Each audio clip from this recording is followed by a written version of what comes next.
পিরোজপুরের সীমান্তবর্তী 25টিরও বেশি গ্রাম নিয়ে গড়ে উঠেছে পেয়ারার সাম্রাজ্য। বিস্তীর্ণ এলাকা জুড়ে থাকা পেয়ারা বাজার এখন শুধু পেয়ারা চাষের কেন্দ্রই নয়, এটি এক জলজ ও সংস্কৃতি আর ঐতিহ্যের প্রতিচ্ছবি হয়ে উঠেছে। রংতুলির মতো ছড়িয়ে থাকা নদী নালার পথে শিরার মতো বিস্তৃত নৌযাত্রা আর থেমে থেমে ভেসে ওঠা পেয়ারা ও আমড়ার বাগানের এমন বৈচিত্র্যময় দৃশ্য মানুষকে করেছে মুগ্ধ। প্রায় 30,000 একর জমিতে চাষ হচ্ছে দেশি জাতের পেয়ারা, যা দেখতে দূর দূরান্ত থেকে দেশি বিদেশি পর্যটকরা ভিড় জমাচ্ছেন। এই পেয়ারা বাগান দেখার উদ্দেশ্যে এখানে আসছি, আর এখানে যে সবুজ প্রকৃতি যা মানুষের মনকে অনেক দোলা দেয়, দেখে যে আসবে তারই ভালো লাগবে। এই জায়গাটা সবাইকে নিয়ে আসছি এবং এসে খুব ভালো লাগছে। বিশেষ করে আমার ছেলে, তার খুব পছন্দ হয়েছে জায়গাটা এসে। গত বছর আসছিলাম, আবার এবছর আসছি। বৃষ্টি নামলেই প্রাণ পায় খাল, আর খালের বুকে নামে শত শত নৌকা। সেই সঙ্গে ছুটে আসে উৎসুক পর্যটকেরা, কেউ পরিবার নিয়ে, কেউ দল বেঁধে। ছোট নৌকায় চড়ে তারা এক প্রান্ত থেকে অন্য প্রান্তে ঘুরে বেড়ান। এই দৃশ্যপট শুধু মন ছুঁয়ে যায় না, বরং পর্যটনের নতুন সম্ভাবনার দিগন্ত উন্মোচন করে। এখানে পার্ক আছে, পেয়ারা বাগান পার্ক। আমি এখানে আসছি, সুযোগ সুবিধা ভালো, পেয়ারা ছিঁড়ে খাওয়া যায়, আমার সামাজিকতা আছে, সুন্দর পরিবেশ। আমি এখানে এসেছি ঘুরতে। এখানে আমরা অনেক দিন যাবতই শুনছি যে একটা পেয়ারা বাগান আছে, বাসমান বাজার আছে, এই জন্য আমরা এসেছি দেখার জন্য। ভালো লাগছে, খুব ভালো লাগছে। আমরা জমিদার বাড়ি গিয়েছি এবং এখানকার যে বাজার ঘাট বা গ্রামীণ পরিবেশ সবকিছু আমরা দেখি। কৃষিকে কেন্দ্র করে উদ্ভাবনী উদ্যোগে দৃষ্টান্ত হয়ে উঠেছেন নেসারাবাদের তরুণ উদ্যোক্তারা। পেয়ারা বাগান গড়ে তুলে সেটিকে শুধুই একটি কৃষি বাগান হিসেবে সীমাবদ্ধ রাখেননি, বরং তা রূপ দিয়েছেন একটি জনপ্রিয় পর্যটন কেন্দ্রে।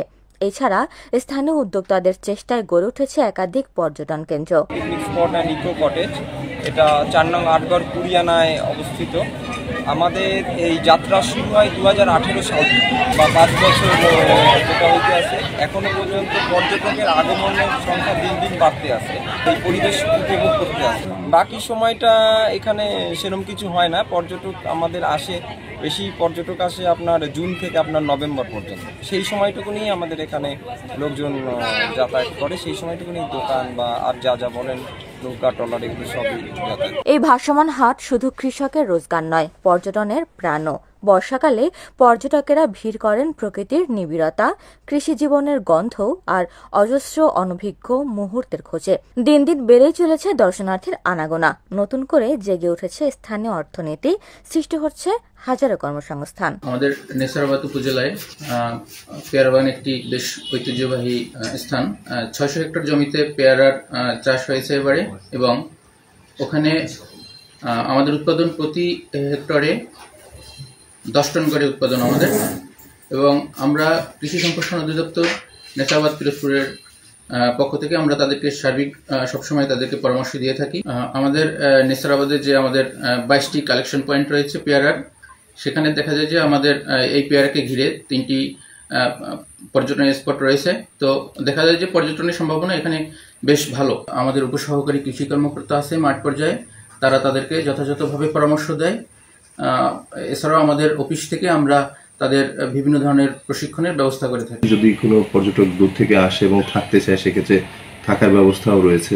পর্যটকরা এসে নির্বিঘ্নে এখানে চলাফেরা করতে পারে, ঘুরতে পারে, এবং পরিবেশের জন্য ক্ষতিকর কিছু না হয় সেজন্য আমরা ইতিমধ্যে কিছু নির্দেশনা জারি করেছি। আর নিরাপত্তার স্বার্থে আমরা ইতিমধ্যে কথা বলছি নৌ পুলিশ এবং পর্যটন পুলিশ, যদি এখানে টুরিস্ট পুলিশ ব্যবস্থা করা যায় কিনা সেই জন্য আমরা কথা বলছি। মাত্র 20 ও 30 টাকার টিকিটে যে কেউই এসব পেয়ারা পার্কে প্রবেশ করতে পারবেন।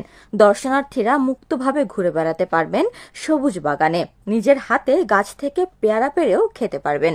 অনেকে শুধু প্রকৃতির টানে আসছেন, আবার অনেকে আসছেন গ্রামীণ জীবনের স্বাদ নিতে।